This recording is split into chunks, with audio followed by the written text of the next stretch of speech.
Good morning. তো এটা হচ্ছে বাড়ি আসার পরের দিনের ভিডিও।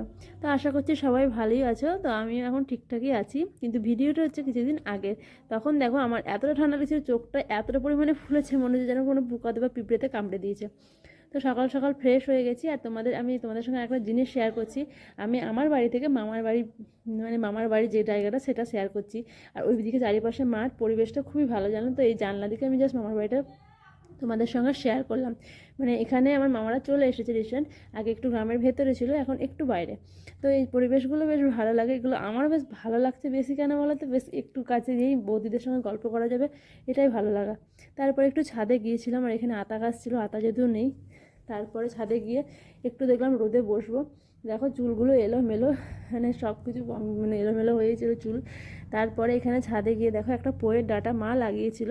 আসলে পই শাক খেতে সবারই ভালো লাগে। তো এখানে ডাঁটাগুলো এখন এতটা মোটা হয়ে গেছে, এখন তো শীতকালে চচ্চড়িগুলো খুব ভালো লাগে, তো সেজন্য এখনও রাখা হয়েছে। আর এটা আনারসের গাছ, যদিও ধরেনি।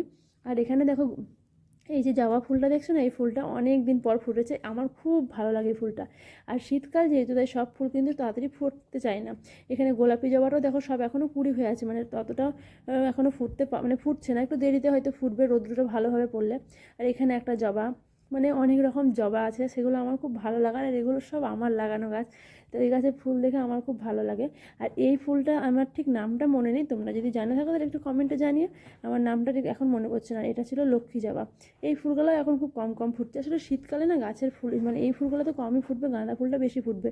আর এখানে যে ধুতরে ফুল, এই ধুতরে ফুলটা মাসিমণি লাগিয়েছিল, এটা খুব সুন্দর ফুলটা, মানে দু রকম, মানে থোকার মতো, আর ওপরে আর একটা। আর তারপরে দেখো এখানে গাঁদা গাছগুলো লাগানো হয়েছে, কিন্তু ওগুলোতে এখনও ফুল দেখা দেয়নি। মানে ওগুলো তো কুড়ি এসেছে, কিন্তু ফুল এখনও ফোটেনি। আর এই গাঁদা গাছগুলো, এগুলো এই গাছের যে দেখাশোনা করে সব আমার বাবা করে। এখানে একটা ড্রাগন গাছ লাগানো হয়েছে, সব কিছুই লাগানো হয়েছে। আর এই গাঁদা ফুলটা এসেছে কিন্তু খুবই ছোট্ট। আর বাড়ির সামনে এই পুকুরটা, আগে জানো তো এই পুকুরটা যখন ব্যবহার হতো তখন খুব সুন্দর জল ছিল। আর এই দেখো এই বেলি ফুলের গাছটা কোনোভাবে কাটা হয়েছিল, তারপরে আবার নতুনভাবে হচ্ছে। তো এই ফুলটাকে তোমাদের সঙ্গে আরও একবার শেয়ার করলাম। এই জবার কালারটা কেমন মিষ্টি। তো তোমাদের ভিডিওটা কেমন লাগলো অবশ্যই কমেন্ট করে